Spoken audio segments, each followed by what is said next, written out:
Kovai town hall decay மார்க்கெட்டில் வியாபாரிகளுக்கு பெரும் தொல்லையாக இருந்த 5 முக்கிய கொள்ளையர்களை போலீசார் கைது செய்திருக்கிறார்கள். கொள்ளையர்கள் சிக்கியது எப்படி?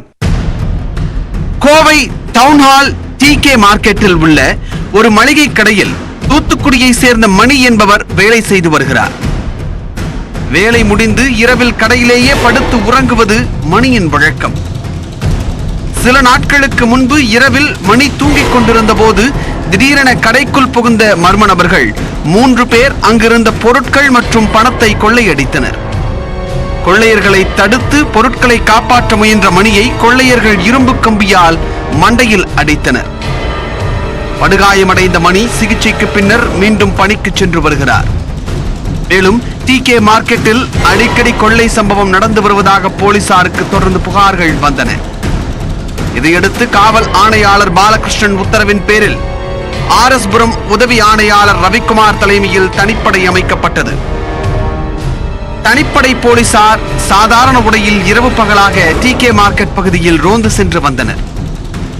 சனிக்கிழமை இரவு டிகே மார்க்கெட்டில் ஒரு கடையில் கொள்ளையர்கள் உள்ளே புகுந்து கொள்ளையடித்துக் கொண்டிருப்பதை அறிந்த போலீசார் அந்த கடையை சுற்றி வளைத்து 3 பேரை பிடித்தனர். விசாரணையில் அவர்கள் ரஃபீக், ஈரோட்டை சேர்ந்த முத்துக்குமார், கோகுல் என்பது தெரிய வந்தது. இவர்களில் முதியவர் ரஃபீக் கும்பல் தலைவனாக செயல்பட்டு கொள்ளையை அரங்கேற்றியது தெரிய வந்தது. ரஃபீக் சில ஆண்டுகளுக்கு முன்பு கோவை டிகே மார்க்கெட்டில் கூலி தொழிலாளியாக வேலை செய்திருக்கிறார். அதில் போதிய வருமானம் கிடைக்கவில்லை என்பதால் கஞ்சா விற்க தொடங்கி சிறையில் அடைக்கப்பட்டுள்ளார். சிறையில் ஈரோட்டை சேர்ந்த முத்துக்குமார் மற்றும் கோகுல் ரஃபீக்கிற்கு அறிமுகமாக அவர்களின் துணையுடன் கொள்ளையில் ஈடுபட்டிருப்பது தெரிய வந்தது. மேலும் தனிப்படையினர் நடத்திய விசாரணையில் குனியமுத்தூரை சேர்ந்த அரவிந்த், விமல்ராஜ் ஆகியோரும் சிக்கினர்.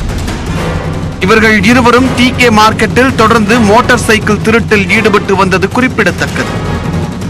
டிகே மார்க்கெட்டில் தொடர்ந்து திருட்டில் ஈடுபட்ட 5 பேரை ஒரே நாளில் போலீசார் கைது செய்திருப்பதை மார்க்கெட் வியாபாரிகள் வெகுவாக பாராட்டினர்.